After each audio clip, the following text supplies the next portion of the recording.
EVM hacking, এটা কি সত্যি সম্ভব? আপনার দেওয়া একটি মূল্যবান ভোট পারে দেশের ভবিষ্যৎ বদলে দিতে। তবে আপনার দেওয়া মূল্যবান ভোটটি ইভিএম হ্যাক হয়ে মূল্যহীন হয়ে যাচ্ছে না তো? কিভাবে প্রমাণিত হলো যে ইভিএম হ্যাক হয়? আজকের এই ভিডিওতে আমরা জানবো সাইবার এক্সপার্টরা কিভাবে ইভিএম হ্যাক করে দেখিয়েছেন। তাই সম্পূর্ণ ভিডিওটি অবশ্যই দেখবেন। সবচেয়ে প্রথমে বোঝা যাক ইভিএম মেশিনটা কি। ইভিএম কথার অর্থ হলো ইলেকট্রনিক ভোটার মেশিন। এটি 3টি ইউনিট নিয়ে গঠিত। প্রথমটি হলো কন্ট্রোল ইউনিট, এটি প্রেসাইডিং অফিসারের কাছে থাকে। দ্বিতীয়টি হলো ব্যালট ইউনিট, যেখানে ভোটাররা বোতাম টিপে ভোট দেয়। এবং তৃতীয়টি হলো ভিভিপ্যাট, আপনার ভোট দেওয়া প্রার্থীর চিহ্নটি এখানে 7 সেকেন্ডের জন্য দেখানো হয়। এবং এই যে পুরো ইভিএম মেশিনটা দেখছেন, এই পুরো ইভিএম মেশিনটা হলো ব্যাটারি চালিত। এই ইভিএম মেশিন বিদ্যুৎ দ্বারা চলে না এবং এতে কোনো ইন্টারনেট, কোনো ব্লুটুথ এবং কোনো ইউএসবি কিছুই নেই। এবারে আপনাদের মনে প্রশ্ন জাগবে যে যেহেতু এখানে ইন্টারনেট নেই, তাহলে এ কি হ্যাক হওয়া সম্ভব? ইলেকশন কমিশন বলছেন যে ইভিএম হলো আধুনিক একটি নিরাপদ মেশিন, কেননা এখানে কোনো ইন্টারনেট সংযোগ নেই, না ব্লুটুথ না ওয়াইফাই, কিছুই নেই। কিন্তু আসলে এই ইভিএম মেশিন কি সত্যি এতটা নিরাপদ? আমেরিকার একদল সাইবার এক্সপার্ট 2010 সালে ইভিএম এর উপর একটা অবিশ্বাস্যকর পরীক্ষা করেন। প্রফেসর জে অলিক্স অল্ডম্যান ও তার টিম ভারতীয় ইভিএম এর অনুরূপ একটি ইভিএম মেশিন নিয়ে পরীক্ষা করেন। এই পরীক্ষায় মাত্র 90 সেকেন্ডে তিনারা ইভিএম হ্যাক করে দেখিয়েছেন। কিন্তু কিভাবে তারা এত আধুনিক ইভিএম মেশিনকে মাত্র 90 সেকেন্ডে হ্যাক করে ফেললো? তাহলে শুনুন। তারা ইভিএম এর সাথে ডিসপ্লে বোর্ডের নিচে একটা ছোট চিপ লাগিয়ে দেন, যেটা রিমোট কন্ট্রোলের মাধ্যমে নিয়ন্ত্রিত হচ্ছিল।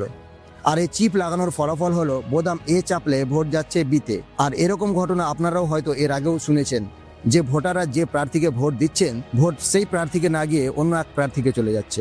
এবং সবচেয়ে ভয়ঙ্কর বিষয়টি হলো এই চিপ এতটাই ছোট যে বাইরে থেকে যদি দেখেন তাহলে এটাকে বোঝাই যায় না। এমনকি ইভিএম এর সিলও অক্ষত থাকে। এবার আপনাদের আরেকটা ইভিএম হ্যাকিং এর ঘটনা বলি। ভারতের একজন সাইবার সিকিউরিটি এক্সপার্ট নাম সৈকত চ্যাটার্জি 2010 সালে লন্ডনে একটা ডেমনস্ট্রেশন করেন। এতে তিনি দেখান কিভাবে ইভিএম এর মাদারবোর্ডে একটা ছোট্ট চিপ লাগিয়ে পুরো ইভিএম মেশিনটাকে কন্ট্রোল করা যায়। আর এই কন্ট্রোলের মাধ্যমে নির্দিষ্ট প্রার্থীকে নির্দিষ্ট পরিমাণ ভোট দেওয়া যায়। এবং সবচেয়ে বড় বিষয় হলো এতে কোনো সন্দেহই থাকে না। আর এসব ঘটনার জন্যই নেদারল্যান্ড, জার্মানি, আয়ারল্যান্ড ইত্যাদি দেশগুলো ইভিএম এর ব্যবহার বন্ধ করে দিয়ে কাগজের ব্যালটে ভোট নিচ্ছে। কিন্তু এত কিছুর পরেও নির্বাচন কমিশন দাবি করেছেন যে ইভিএম মেশিন হ্যাক করা অসম্ভব, কেননা এতে ওয়ান টাইম প্রোগ্রামেবল চিপ রয়েছে।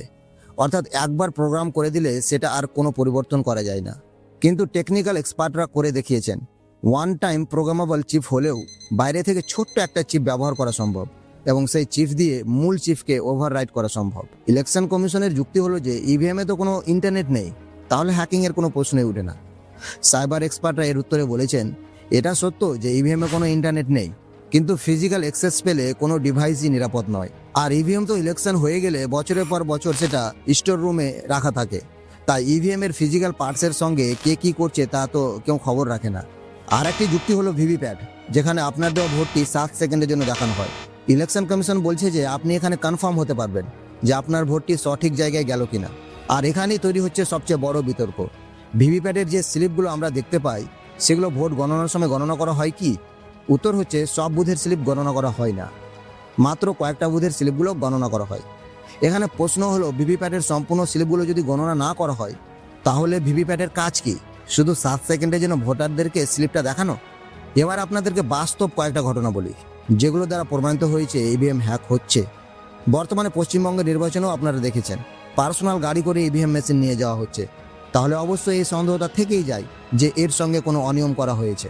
আরও আপনারা দেখেছেন যে ভোট গ্রহণ প্রক্রিয়া শেষ হয়ে যাওয়ার পর যে স্ট্রং রুমের ইভিএমগুলো রাখা হয়, সেই স্ট্রং রুমের ক্যামেরা বন্ধ, সেটা কাকতালীয়ভাবে হোক বা পরিকল্পিতভাবে হোক। আর এইখানেই আর একটা অনিয়মের সন্দেহ জাগে। এবার আপনাদের বলি যে বিশ্বের যে দেশগুলোতে ইভিএম হ্যাকিংয়ের প্রমাণ হয়েছে। নেদারল্যান্ড 2007 সালে নেদারল্যান্ডসের একদল হ্যাকার প্রমাণ করেন যে তাদের ইভিএম হ্যাক করা সম্ভব। আর এর ফলস্বরূপ সরকার ইভিএমের পরিবর্তে কাগজের ব্যালটে ভোট গ্রহণ করেন। তবে এখানে বলে রাখা ভালো যে নেদারল্যান্ডের ইভিএম নেদারল্যান্ডের প্রযুক্তিতে তৈরি হয়েছিল। আমাদের পুরো বিশ্বের 92% দেশে কাগজের ব্যালটের সাহায্যে ভোট গ্রহণ করা হয়, কেননা ইভিএম এর মাধ্যমে ভোট গ্রহণ মোটেও নিরাপদ নয়। আর আমাদের দেশ ভারত বিশ্বের বৃহত্তম গণতান্ত্রিক দেশ হয়েও ইভিএম এর মাধ্যমে নির্বাচন চালিয়ে যাচ্ছে। সভ্যতার অগ্রগতি আমাদের প্রতিনিয়ত প্রযুক্তির চরম শিখরে নিয়ে যাচ্ছে ঠিকই, কিন্তু গণতান্ত্রিক প্রক্রিয়া সবচেয়ে সংবেদনশীল জায়গা, অর্থাৎ ভোট গ্রহণ, এই ভোট গ্রহণের ক্ষেত্রে আমরা আজও কাগজের ব্যালট পেপারের ওপরই বেশি ভরসা রাখছি। এর কারণ প্রযুক্তির প্রতি আমাদের অনীহা নয়, বরং গণতন্ত্রের মূল ভিত্তি নিরাপত্তা ও জনআস্থার প্রশ্নে ব্যালট পেপারই আমাদের কাছে নির্ভরযোগ্য। আপনার কি মনে হয়, ইভিএম এর মাধ্যমে ভোট গ্রহণ নাকি ব্যালট পেপারের মাধ্যমে ভোট গ্রহণ, কোনটা বেশি নিরাপদ এবং স্বচ্ছ হবে? অবশ্যই আপনারা নিজের মতামত কমেন্ট বক্সে জানাবেন।